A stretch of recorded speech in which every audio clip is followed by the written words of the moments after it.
গল্পের নাম আশার রাতের সন্ধ্যা। কলমে রাইসা জুবায়ের রিপ্তি। গল্পের অষ্টম পর্ব। নতুন সকাল বয়ে আনে সুখবর। রাতের জন্য আজকের দিনটা একটু বেশি স্পেশাল, কারণ আজ তাকে জবের জন্য ডাকা হয়েছে। আজ সকাল 10টার দিকে ইন্টারভিউ। রাত নিজেকে তৈরি করে নিচ্ছে। কণা রান্নাঘরে রান্না করতেছে। রাত রেডি হয়ে ডাইনিং টেবিলে আসলো। গলা ছেড়ে কণাকে ডেকে বলল, খাবার কি হলো? কণা প্লেটে খাবার সাজিয়ে আনতে আনতে বলল, হ্যাঁ হয়েছে। প্লেটটা টেবিলে রাখল। রাত খেতে শুরু করল। খাওয়া শেষে ব্যাগ কাঁধে নিয়ে কণার দিকে তাকিয়ে বলল, আসছি। কণা দরজার কাছে এগিয়ে এসে দাঁড়াল। রাত বের হতেই কণা পেছনে থেকে বলে উঠল, অল দ্য বেস্ট। রাত পেছনে ফিরল। স্মিত হেসে চলে গেল। সন্ধ্যার শরীর কাঁপিয়ে জ্বর এসেছিল ভোরের দিকে। আশার হসপিটালে আসার আগে সন্ধ্যার জ্বর চেক করে তাকে মেডিসিন খাইয়ে এসেছে। এখন সন্ধ্যার ফোনে ফোন দিল সন্ধ্যার অবস্থা জানার জন্য, কিন্তু সন্ধ্যার ফোন সুইচ অফ। আশার কণাকে ফোন দিল। কণা নিজের রুমে বসেছিল। আশারের ফোন পেয়ে ফোন রিসিভ করতে ওপাশ থেকে আশার অস্থির কণ্ঠে বলে উঠল, কণা, সন্ধ্যা কেমন আছে এখন? জ্বর কিছুটা কমে গেছে ভাইয়া। এখন শুয়ে আছে। খাইয়েছিলে কিছু? হ্যাঁ, অল্প করে খেয়েছিল। আপনি চিন্তা করবেন না। আচ্ছা, রাত কি এখন বাসায় আছে? না, উনি তো ইন্টারভিউ দিতে গেছে। ওর আজ ইন্টারভিউ ছিল নাকি? হ্যাঁ ছিল তো। আচ্ছা, রাখছি তাহলে। আশার ফোন কেটে দিল। আকস্মিক দরজায় কড়া নাড়ার শব্দ শুনতেই দরজার পানে তাকিয়ে দেখল নার্স এসে দাঁড়িয়ে আছে। সবকিছু ঠিকঠাক রেডি করা হয়েছে কি? নার্স মাথা ঝাঁকিয়ে হুম বলল। আশার কেবিন থেকে বের হয়ে রেডি হয়ে নিল অপারেশনের জন্য। অপারেশন থিয়েটারে ঢুকতেই দেখল সাম্মীও এসেছে। আশার সাম্মীকে এভয়েড করে অপারেশন শুরু করল। অপারেশনের পুরোটা সময় সাম্মী আশারকে হেল্প করেছে। সাকসেসফুলি তারা অপারেশনটা শেষ করে। অপারেশন শেষ করেই আশা নিজের কেবিনে চলে আসে। নার্সকে ডেকে জেনে নেয় আজ আর কোনো অপারেশনের শিডিউল আছে কিনা। নার্স জেনে বলল, আজ আর নতুন কোনো শিডিউল নেই। আশার হসপিটাল থেকে বেরিয়ে আসলো সন্ধ্যার দিকে। বাসায় আসার পথে শপিং মলে ঢুকল। আজকাল শীত পড়েছে খুব, তাই সন্ধ্যা সহ বাসার সকলের জন্য শীতের পোশাক কিনে নিল। মল থেকে বের হতেই ফুলের দোকানে চোখ গেল। সন্ধ্যার ভীষণ পছন্দ ফুল। আশার সাদা গোলাপ সহ বেলি ফুলের মালা নিল একটা। আজ সন্ধ্যাকে নিজ হাতে পরিয়ে একটু বের হবে রাতে। বাসায় ফিরতে আষাঢ়ের 7:30 বেজে গেল। রুমে ঢুকে সন্ধ্যাকে মাথা চেপে সোফায় বসে থাকতে দেখে আষাঢ় এগিয়ে গিয়ে পাশে বসল। অতঃপর কাঁধে হাত রেখে বলল, তোমার কি খুব বেশি খারাপ লাগছে? সন্ধ্যা মাথা তুলে তাকাল। পাশে আষাঢ়কে দেখে মুচকি হাসার চেষ্টা করল। না, আমি ঠিক আছি। আষাঢ় বসা থেকে উঠে ড্রয়ার থেকে জ্বর মাপার যন্ত্রটা বের করে সন্ধ্যার মুখে দিয়ে জ্বর চেক করে নিল। না, জ্বর বেশি নেই। জ্বর কমে গেছে। জাস্ট মাথা ব্যথা করছে। 1 কাপ করা রং চা হলে ভালো হতো। একটু কণাকে বলবেন কি বানিয়ে দিতে? হাঁটতে পারবে তো? সন্ধ্যা ভ্রু কুঁচকাল। হাঁটতে পারবো না কেন? তাহলে চাদরটা পেঁচিয়ে নাও। তোমাকে নিয়ে আজ টঙের দোকানে গিয়ে চা খাওয়াবো। খাবে নাকি? সন্ধ্যার চোখ মুখ খুশিতে জ্বলজ্বল করে উঠল। সত্যি? হু। সন্ধ্যা চাদরটা জড়িয়ে নিল শরীরে। আশার গায়ের এপ্রনটা খুলে পোশাক বদলে একটা ট্রাউজার আর শার্ট পরে তার উপর কালো হুডি পরে নিল। সন্ধ্যা সোফায় বসে অপেক্ষা করতে লাগল। আশার ওয়ার্ড্রবের উপর রাখা ফুলগুলো হাতে নিয়ে সন্ধ্যার দিকে এগিয়ে গিয়ে বলল, হাত দাও তো সন্ধ্যাবতী। সন্ধ্যা হাত বাড়িয়ে দিল বিনা বাক্যে। আশার বেলি ফুলের মালাটা হাতে পরিয়ে দিল। সন্ধ্যা আষাঢ়ের দিকে তাকিয়ে বলল, ফুল এনেছেন? I love flower. জানি তো, সেজন্যই আনা। উঠে দাঁড়াও তো। কেন? আরও কিছু দিবেন নাকি? হুম। সন্ধ্যা উঠে দাঁড়াতেই আশার সন্ধ্যার লম্বা কেশ খুলে দিয়ে কানের পাশে সাদা গোলাপটা গুজে দিয়ে বলল, নাও পারফেক্ট। সন্ধ্যা আয়নার সামনে গিয়ে দাঁড়াল। আয়নায় নিজেকে দেখে বলল, কেমন দেখাচ্ছে আমায়? আশার সন্ধ্যার পাশে দাঁড়িয়ে দেওয়ালে হেলান দিয়ে বুকে হাত গুজে বলল, স্নিগ্ধ। সন্ধ্যা হেসে ফেলল। আশার সন্ধ্যার হাত ধরে বেরিয়ে গেল। রাত এসেছে, অনেকক্ষণ হয়েছে। ইন্টারভিউটা দারুণ হয়েছে। আশা করছে জবটাও হয়ে যাবে। কনাকে এক মগ কফি আনতে বলে রুমে এসে ফ্রেশ হয়ে জানালার পাশে চুপ করে দাঁড়িয়ে রইল। আকস্মিক চোখ গেল রাস্তায়। বাড়ির সামনের রাস্তাতেই আশার সন্ধ্যা চাদর জড়িয়ে হাতে হাত রেখে হাঁটছে। দৃশ্যটা দূর থেকে দেখল রাত কণা। কণা কেবলই এসেছে রাতের কফির মগ নিয়ে। সন্ধ্যা আশারকে দেখে মুচকি হেসে বলল, খারাপ লাগছে নাকি? রাত হকচকিয়ে গেল পাশে কণাকে দেখে। মনে হলো চুরি করে ধরা পড়ার মতো অবস্থা। তড়িঘড়ি করে কণার হাত থেকে কফির মগটা নিয়ে বলল, খারাপ লাগবে কেন? প্রথম ভালোবাসা ছিল কিনা, সেজন্য। সেটা একান্তই আমার পৃথিবীতে ছিল। একান্ত অনুভূতি, একান্ত ভালোবাসা, সব একান্তই। আমি জানার পর তা আর একান্ত থাকে না। একটা ভুল দিনে জেনে গেছ। হয়তো। তবে আমি কখনোই বলবো না প্রথম ভালোবাসা ভুলে যান। কেন? তোমার হাসবেন্ড আরেকজনকে ভালোবাসবে আর তুমি না করবে না কেন? না, আমি হিংসুটে মেয়ে নই যে সামান্য এটা নিয়ে জেলাস ফিল করব। আমি জানি আপনি ভালোবেসে গেলেও তাকে পাবেন না। এখন আমিই আপনার বর্তমান ভবিষ্যৎ। মাঝে মধ্যে হিংসুটে হওয়া ভালো। এটা আমার দ্বারা হবে না। যদি ধরো আমার তোমার প্রতি ভালোবাসা আসলো না তখন? কণা হাসল। আমি সময়ে বিশ্বাসী। জানি উপরওয়ালা এতটা নির্দয় আমার উপর হবেন না। যদি ধরুন আপনি আপনার প্রথম ভালোবাসাকে পাননি, তাহলে ধরে নিবেন আপনার ভালোবাসাটা ভুল ছিল না, ভুল ছিল ভালোবাসার মানুষটাকে ভালোবাসা। সেজন্য মানুষের জীবনে প্রথম ভালোবাসা খুব গভীর হয়। এজন্য দ্বিতীয়বার প্রেমের অনুভূতিটা চট করে আসে না, কিন্তু যখন আসে তখন সেটা হয় প্রথমবারের চেয়েও আরও গভীর, আরও বিশুদ্ধ। খুব জানো দেখছি তুমি। আগে না জানলেও এই কয়েকদিনে উপন্যাস বই পড়তে পড়তে জেনে গেছি। তোমাকে অখুশি আমি কখনোই রাখব না কণা। খুশিও তো রাখতে পারছেন না রাত। কি করলে খুশি হবে?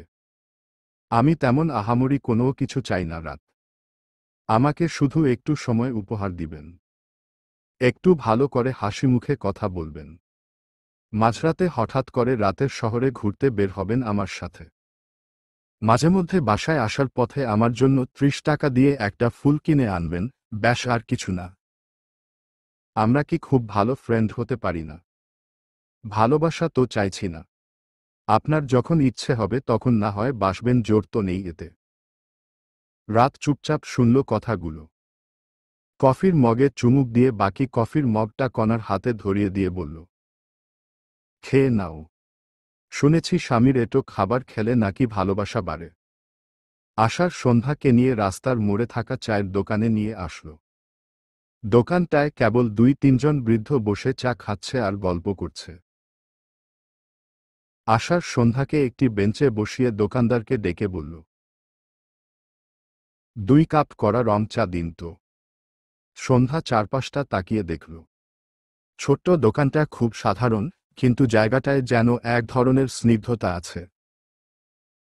হালকা শীতের সন্ধ্যায় গায়ে চাদর জড়িয়ে, মাথায় ফুল গুজে সে যেন আরও আলাদা লাগছে। আশার তার দিকে তাকিয়ে মুচকি হেসে বলল, এখানে কি এত দেখার আছে?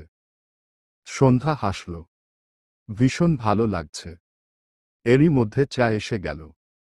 আশার একটা কাপ তুলে সন্ধ্যার হাতে দিল। এই নিয়ে আজকে আমাদের প্রথম বাইরে বের হয়ে চা খাওয়া। বিশেষ মনে হচ্ছে না। সন্ধ্যা চায়ের কাপ হাতে নিয়ে হেসে বলল, বিশেষ অবশ্যই। তবে চায়ের সঙ্গে যদি একটা চানাচুর থাকত। আশার হেসে দোকানদারকে ডেকে এক প্যাকেট চানাচুর নিয়ে নিল। তোমার চাওয়া পূরণ হল।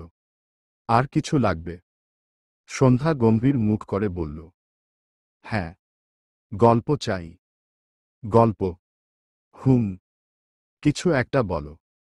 আশার হেসে বলল, ঠিক আছে, বলছি শুনো তাহলে। সন্ধ্যা মুচকি হেসে বলল, বলুন শুনি। আশার শুরু করল, একবার এক লোক বাজার থেকে একটা মোরগ কিনে আনল। মোরগটা খুব দুষ্টু। সারাক্ষণ বাড়ির দৌড়াদৌড়ি করে, কাউকে শান্তিতে থাকতে দেয় না। একদিন লোকটা রেগে গিয়ে মোরগকে বলল, শুন, যদি শান্ত হয়ে না থাকিস, তোকে রান্না করে ফেলব। মোরগ কিছুক্ষণ শান্ত থাকল, কিন্তু পরদিন সকালে আবার পুরো উঠানে তাণ্ডব চালিয়ে দিল। লোকটা রেগে গিয়ে সত্যিই মোরগকে কেটে ফেলল আর রান্না করতে বসল। যেই রান্না শুরু হয়েছে, মোরগের ভূত লোকটার সামনে এসে দাঁড়াল। মোরগ বলল, তোমার সাহস কিভাবে হলো আমাকে কাটার? লোকটা ভয় পেয়ে বলল, ভাই, তুমি খুব দুষ্টু ছিলে, তাই বাধ্য হয়ে কেটেছি। মোরগ বলল, শাস্তি হিসেবে তোমার পুরো জীবন আমাকে কোক্কো ডাকতে হবে। লোকটা বলল, ভাই, আমি মানুষ, কোক্কো ডাকতে পারি না। মোরগ বলল, আজ থেকে পারবা। পরের দিন থেকে লোকটা যেই মুখ খুলত, শুধু কোক্কো বের হতো। দোকানে গিয়ে চা চাইতে গেলেও বলতো, কোক্কো এক কাপ চা। লোকজন হাসতে হাসতে বলতো, ভাই, তুমি মানুষ না মোরগ? এরপর লোকটা ডাক্তার দেখানোর জন্য গেল। ডাক্তার তাকে দেখে বলল, আপনার এই রোগের জন্য একটা পোলাও রান্না করে খেতে হবে। লোকটা বলল, কোক্কো পোলাও। ডাক্তার বলল, না, মুরগি পোলাও। শেষে লোকটা মোরগের ভূতের কাছে গিয়ে বলল, ভাই, আমায় ক্ষমা করে দাও, আর কোক্কো ডাকব না। এবার শান্তি দাও। মোরগ বলল, এক শর্তে ছাড়ব, আমাকে রান্না খেয়েছ, এবার প্রতিদিন আমাকে পোলাও বানিয়ে দিবি। লোকটা কাঁদতে কাঁদতে বলল, ভাই, তুমি ভূত হয়ে খাবার দাবি করছ। মোরগ বলল, তাই তো। ভূত হলেও আমার স্টাইল আছে। লোকটা প্রতিদিন কোক্কো ডাক দিতে দিতে গ্রামের মানুষদের বিনোদনের কেন্দ্র হয়ে গেল। সন্ধ্যা হেসে কুটি কুটি হয়ে বলল, এটা গল্প ছিল। আশার কাঁধ ঝাঁকিয়ে বলল, অবশ্যই। সন্ধ্যা চায়ের কাপ নামিয়ে বলল, এসব গল্প কিভাবে বানান? আশার একটু গম্ভীর হয়ে বলল, ওভাবেই। চায়ের দোকানে বসে তারা আরও কিছুক্ষণ গল্প করল। আশার মাঝে মাঝে সন্ধ্যার দিকে তাকাচ্ছিল। তার মুখে এক অদ্ভুত প্রশান্তি, যা তার সমস্ত ক্লান্তি মুছে দেয়। দোকানে চায়ের টাকাটা দিয়ে দোকান থেকে বের হয়ে তারা হাঁটতে হাঁটতে বাসার দিকে রওনা দিল। সন্ধ্যা গায়ে চাদরটা ঠিক করে বলল, আপনি সবসময় এমন থাকলে আমি কখনো অসুস্থ হব না। আশার হেসে বলল, তুমি শুধু সুস্থ থাকো, আমি বাকিটা সামলে নেব। আজ রাতের অফিসের প্রথম দিন। রাত রেডি হয়ে রুম থেকে বের হতেই দেখল কণা হাতে করে পায়েসের বাটি নিয়ে আসছে। রাতের সামনে দাঁড়াতেই রাত বলে উঠল, পায়েস? কণা মৃদু হেসে বলল, হুম। মা বানিয়েছেন বুঝি? না, আমি বানিয়েছি। খেয়ে দেখুন। রাত চামচ দিয়ে একটু উঠিয়ে মুখে নিয়ে বলল, ভালোই হয়েছে। তাহলে শুধু একটু খেলেন কেন? সময় নেই। পরে এসে খাবো। এখন আসছি। রাত চলে গেল। কণা তপ্ত শ্বাস ফেলে পায়েসের বাটিটা টেবিলে রেখে দিল। এদিকে সন্ধ্যা রেডি হয়ে নিয়েছে। আজ রাজশাহী যাবে। দুদিন থেকে ক্লাস সেরে চলে আসবে। আশার নিচে গাড়ি নিয়ে অপেক্ষা করছে। সন্ধ্যা আয়নায় নিজেকে একবার দেখে রুম থেকে বেরিয়ে আসল। কণাকে টেবিলের উপর মনমরা হয়ে বসে থাকতে দেখে বলল, কিরে, কি হয়েছে তোর? কণা সন্ধ্যাকে দেখে নড়েচড়ে বসে বলল, কিছু না। যাচ্ছিস? হু। সাবধানে থাকিস। আসলাম। সন্ধ্যা নিচে এসে গাড়িতে উঠে বসল। আশার আর চোখে তাকাল। সেলোয়ার কামিজ পরে আছে সন্ধ্যা। আশার গাড়ি স্টার্ট দিতেই সন্ধ্যা বলল, আমি রাজশাহী থেকে ফিরে এসে নিখিল ভাইয়ের সাথে দেখা করতে চাই। নিয়ে যাবেন তো? হঠাৎ নিখিলের সাথে দেখা করবে কেন? আমি সবটা জানতে চাই। কি জানতে চাও? আমায় বলো, আমি বলছি। নিখিল ভাই কি সত্যি বিয়ে করেনি? না। সেদিন তো বললাম। কেন করেনি? জানি না। তাহলে অন্যের বিয়ের ছবি কেন তার কলিগ শ্রেয়াকে পাঠিয়ে বলল নিখিল বিয়ে করেছে? শ্রেয়ার সাথে নিখিলের ওই কলিগের মাঝে মধ্যে কথা হতো। তো নিখিলের থেকে শ্রেয়ার ব্যাপারে সব শুনে শ্রেয়ার উপর রেগে গিয়েছিল। শ্রেয়া রীতিমতো ব্ল্যাকমেইল করে নিখিলকে বিয়ে করেছে। সেটা ওর কলিগ জানত না। জানার পর সে শ্রেয়াকে দেখাতে চেয়েছিল নিখিল সুখে আছে। শ্রেয়া কি জানে না এখনো ওটা ফেক ছিল? না, মেবি। ও জীবনেও শুধরাবে না। আপনি প্লিজ ওর সাথে কম মিশবেন। ও হয়তো চায় না আমি সুখী থাকি। যা আপনার মর্জি ম্যাডাম। বিকেলের দিকে রাজশাহী চলে আসলো সন্ধ্যা। হোলের সামনে নামিয়ে দিয়ে গেছে আশা। তার পরপরই সে ফিরে চলে গেছে। সন্ধ্যা নিজের হলো রুমে বসে ফ্রেশ হয়ে ফের প্রেজেন্টেশনটায় চোখ বুলাল। কণা বিকেলের দিকে শাশুড়ির সাথে বাজারে এসেছে সবজি কিনতে। সবজি কেনার সময় হঠাৎ আকস্মিক রাহুলকে দেখে চমকে উঠল। শাশুড়িকে কিনতে বলে সে এগিয়ে গেল রাহুলের দিকে। রাহুল দাঁড়িয়ে আছে রাস্তার ধারে। কণা গিয়ে সামনে দাঁড়াতেই রাহুল ও চমকে উঠল। রাহুল কিছুক্ষণ চুপ থেকে বলল, কণা যে, কেমন আছো? জি ভালো আছি। আপনার সাথে কি কথা বলা যাবে? রাহুল আশেপাশে তাকিয়ে বলল, বলো। আচ্ছা বলুন তো, বিয়ে কেন করলেন না আমায়? বিয়ে করিনি, এতে নিশ্চয়ই আফসোস বা ক্ষতি কোনোটাই হচ্ছে না তোমার। আচ্ছা, আপনি না আমাকে ভালোবাসতেন? তুমিও না রাতকে ভালোবাসতে? আমি চাইনি এমন কাউকে যার মনে আরেক পুরুষের বসবাস। সেজন্য মানা করে দিয়েছি। কার সাথে কথা বলছো রাহুল ভাইয়া? কে উনি? কথাটা বলতে বলতে একটি মেয়ে রাহুলের পাশে এসে দাঁড়াল। মেয়েটা ভীষণ মিষ্টি দেখতে। রাহুল মেয়েটার হাত ধরে বলল, মিষ্টি? ও কণা। নামটাও মিষ্টি। উনিই কি শেখ না? হুম। কণা, ও হচ্ছে মিষ্টি। আমার কাজিন প্লাস আমার হবু বউ। খুব শীঘ্রই আমাদের বিয়ে হতে যাচ্ছে।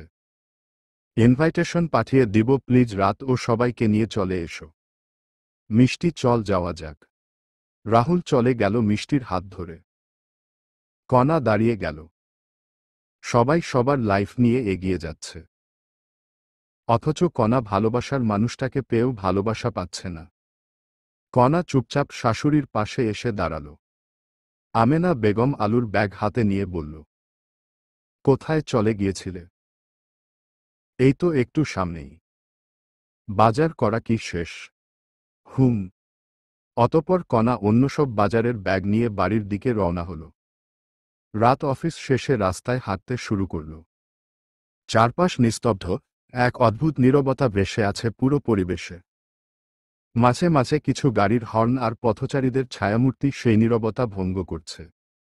রাত পকেট থেকে ফোন বের করে সময় দেখল। রাত প্রায় 11টা। নিজের মনে ভাবল, দিনটা আজ অদ্ভুত কেটেছে। বাড়ির কাছাকাছি পৌঁছাতেই নিজের ঘরের জানালার আলো চোখে পড়ল। মনে একটা প্রশ্ন উকি দিল, এত রাতে কণা এখনো জেগে আছে কেন? কিন্তু সঙ্গে সঙ্গেই নিজের চিন্তাগুলো ধাক্কা দিয়ে সরিয়ে দিল রাত। বাড়িতে ঢুকেই দেখল, কণা সোফায় বসে আছে। তার মুখটা যেন একদম নিস্তেজ, হালকা ক্লান্তি মিশে আছে চোখে মুখে। টেবিলের ওপর পায়েসের বাটিটা যেমন রাখা হয়েছিল, ঠিক তেমনই আছে। একবারও স্পর্শ করা হয়নি। রাত কিছুক্ষণ দাঁড়িয়ে থেকে ধীর গলায় বলল, তুমি এখনো ঘুমাওনি কেন? কণা মাথা নিচু করে বসে রইল। কোনো উত্তর দিল না। তার নীরবতা যেন আরো ভারী করে তুলল চারপাশের পরিবেশ। রাত একটু বিরক্ত হলেও নিজেকে সংযত করল। তারপর পায়েসের দিকে ইঙ্গিত করে বলল, পায়েস রান্নাটা ভালো হয়েছিল। প্লিজ একটু গরম করে দাও, আমি ফ্রেশ হয়ে আসছি। কণা এবারও কোনো কথা বলল না। রাত এক ঝলক কণার দিকে তাকিয়ে নিজের রুমে চলে গেল। রাত ফ্রেশ হয়ে আসতেই দেখল পায়েসটা গরম করে রাখা হয়েছে। রাত খেয়ে নিল। কণা বসার ঘরের জানালার ধারে দাঁড়িয়ে আছে। কাল অফিস আছে কথাটা মাথায় রেখে চলে গেল রুমে ঘুমানোর জন্য রাত। বিছানায় শুয়ে রাতের ঘুম ধরল না, বরং মাথায় নানা চিন্তা ভিড় করল। অফিসের নতুন দায়িত্ব আর কণার আজকের আচরণ, সবকিছু যেন এলোমেলো লাগছে। কিছু কি হয়েছে আজ? চোখ বন্ধ করতে চাইল, কিন্তু মনে অদ্ভুত এক অস্থিরতা ভর করল। জানালার বাইরে গভীর রাতের অন্ধকার। আকাশের চাঁদটাও যেন কণার মতোই একা। মনে পড়ল রাহুলের কথা, তার সেই কঠিন অথচ নির্মম স্বীকারোক্তি, আমি চাইনি এমন কাউকে যার মনে অন্য কারো জায়গা আছে। একটা দীর্ঘশ্বাস বেরিয়ে এলো কণার বুক থেকে। চুপচাপ জানালার গ্রিলে হাত রেখে কণা নিজেকে বলল, কেন যেন কেউ আমাকে বুঝতে চায় না। ভালোবাসা কেন এভাবে দুর্বোধ্য হয়ে ওঠে? ভালোবাসা কি সত্যিই এত কঠিন? ঘরের অন্ধকারে দাঁড়িয়ে থাকা কণার একাকিত্ব যেন রাতের নীরব অন্ধকারকে আরো গভীর করে তুলছিল। অন্যদিকে রাত নিজের রুমে শুয়ে অস্থিরভাবে পাশ ফিরে ভাবল, আচ্ছা, আমি তো এমন ছিলাম না। আমি তো প্রাণবন্ত চমৎকার একটি মানুষ ছিলাম। হঠাৎ কেন এমন পাল্টে গেলাম? এই পাল্টানোর পর থেকেই জীবনে সুখ নামক শব্দটার অস্তিত্বই যেন বিলীন হয়ে গেছে। আচ্ছা, আমি কি কণার সাথে অবিচার করছি না? কণার প্রতি আমার এই দূরত্ব কি আসলেই ঠিক হচ্ছে? মানলাম সন্ধ্যাকে ভালোবাসতাম, তাই বলে কি কণার সাথে এটা করা ঠিক হচ্ছে? সন্ধ্যাও তো একসময় পাগলের মতন ভালোবাসত নিখিলকে। তারপর তো সন্ধ্যা ভাইয়াকে আপন করে নিয়েছে। সবাই সবার জীবন নিয়ে এগিয়ে গেছে। আমারও উচিত এগিয়ে নেওয়া। একদম আগালেই না আরেক কদম আগাবে। রাত অনেকক্ষণ বিছানায় শুয়ে এপাশ ওপাশ করল। ঘুম যেন তার চোখের ধারে কাছেও নেই। মনটা কেমন অস্থির। কণার নির্লিপ্ততা মুখটা বারবার মনে পড়ছে। একটা চাপা দীর্ঘশ্বাস ফেলে উঠে বসল সে। রাতের একটাই অভ্যাস, কিছু ভাবলে আর মন থেকে সরাতে পারে না। কণার সাথে তার সম্পর্কটা ঠিক কোথায় দাঁড়িয়ে আছে সেটা নিয়ে কখনো সে খুব গভীরভাবে ভাবেনি। কিন্তু আজ মনে হলো, এভাবে চলতে থাকলে হয়তো দুজনেই একসময় আরো দূরে সরে যাবে। রাত ধীরে ধীরে দরজা খুলে বাইরে এল। ড্রয়িং রুমে এসে দেখল কণা জানালার পাশে দাঁড়িয়ে আছে। হাতের আঙুলগুলো গ্রিলের ফাঁক গলিয়ে বাইরে প্রসারিত, চোখ দুটো দূরের অন্ধকারে স্থির। রাত কিছুক্ষণ কণার দিকে তাকিয়ে দাঁড়িয়ে থাকল। এই মেয়েটা তাকে ঘিরে আছে, তার খুব কাছেই থাকে, তবু কেমন যেন দূরের কেউ মনে হয়। কণা, হালকা গলায় ডাকল, রাত। কণা ধীরে ফিরে তাকাল। চোখে ক্লান্তি মাখা এক ধরনের স্থিরতা। এখনো ঘুমাতে আসলে না যে। কণা মাথা নাড়ল, তবুও কোনো কথা বলল না। রাত আরেকটু এগিয়ে গিয়ে বলল, তোমার সব ঠিক আছে তো? কণা মৃদু হেসে বলল, হুম, সব ঠিক। তো আপনি ঘুমাননি কেন? রাত একটা চেয়ার টেনে বসে পড়ল। তার কণ্ঠ নরম, তবু গভীর। তোমার সাথে কথা বলতে ইচ্ছে করল। কণা কিছুক্ষণ চুপ থেকে বলল, কথা বলতে ইচ্ছে হলেই কি সব কথা বলা যায় কাউকে? রাত এবার কণার দিকে সরাসরি তাকাল। তার চোখের গভীরতা কণাকে যেন আরো চুপ করে দিল। সব কথা বলা যায় না, কিন্তু যা না বললে মন ভারী হয়ে যায়, সেটা বলা উচিত, বলল রাত। কণা একটা নরম হাসি দিয়ে বলল, আপনার মনের কথাগুলো কি কখনো ভারী হয় রাত? রাত কিছুক্ষণ চুপ থেকে বলল, হয়তো হয়, হয়তো নয়। কিন্তু আজ তোমার কি হয়েছে কণা, এত চুপচাপ কেন? কণার চোখ ভিজে উঠল, কিন্তু সে চোখ সরিয়ে বলল, কিছু হয়নি, আমি ঠিক আছি। রাত এবার উঠে দাঁড়াল। কণার সামনে গিয়ে দাঁড়াল, তার কাঁধে হাত রেখে বলল, শোনো কণা, মিথ্যা বলো না। মিথ্যা তুমি বলতে পারো না। সম্পর্ক মানে একে অপরের উপর ভরসা করা। আমি চাই তুমি আমায় সব খুলে বলো।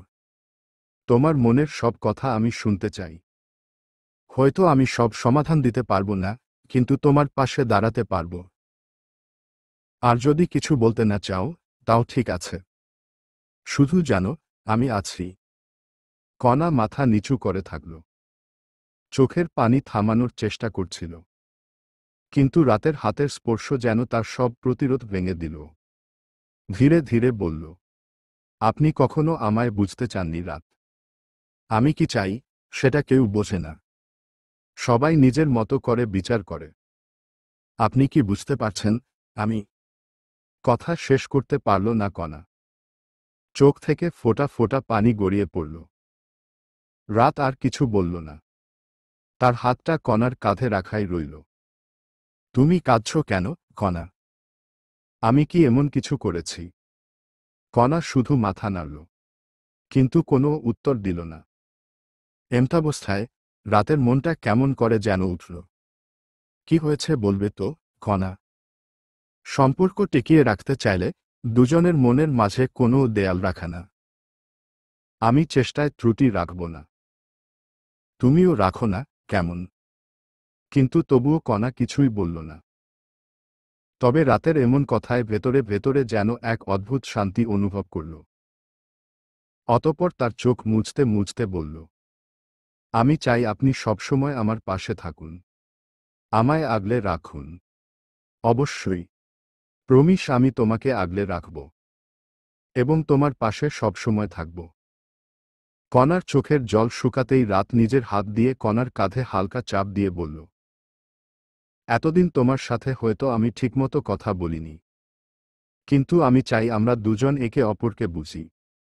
সম্পর্কটাকে সামনের দিকে নিয়ে এগোতে চাই। কণা কিছুক্ষণ চুপ করে থেকে নিচু গলায় বলল, আপনি কখনোই বোঝেননি আমার কষ্টটা। আমি তো আপনাকে খুব ভালোবাসি, অথচ প্রতিটা মুহূর্তে মনে হয় আমি আপনার কাছে বোঝা হয়ে আছি। রাত এবার কণার কথা শুনে স্থির হয়ে গেল।